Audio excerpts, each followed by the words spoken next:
In this episode, we're going to focus on how to do the square cut. The square cut is perfect for any cheeses that actually come in a square. Some come in a square, some come in a cube. More frequently, you're going to use this on Taleggio or the Spanish cheese Mahon. But to get started, you'll notice this cheese actually does not come in plastic, but rather paper. So of course, we want to remove this cheese from any paper that comes on it. And you'll see that we do have actually 2 layers.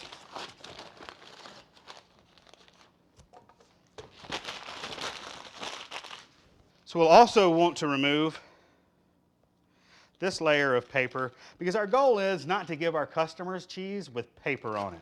This paper was just put on the cheese to protect it during the shipping process. So it should remove quite easily.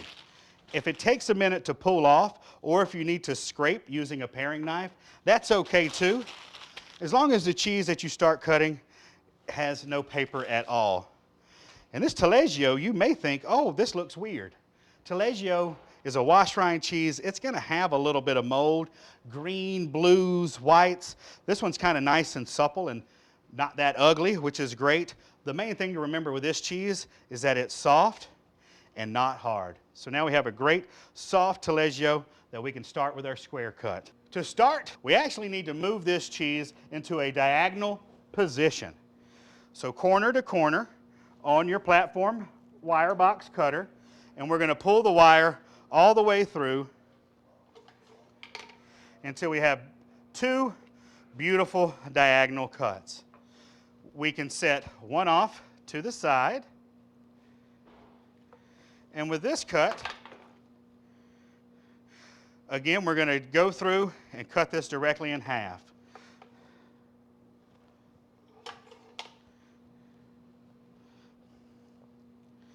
Now we've got a great quarter piece of cheese.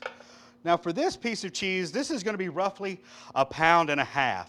So what I'm going to do is angle this cheese so that I can get 3 pre-cuts out of this cheese and that we can still put it together and it basically make a square.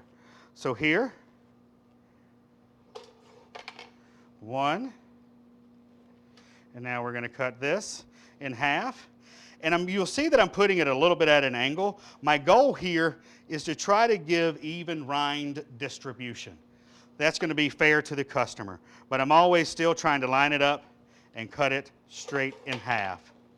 So here, you're going to have 3 beautiful square cut pre-cuts that weigh roughly 1/2 pound.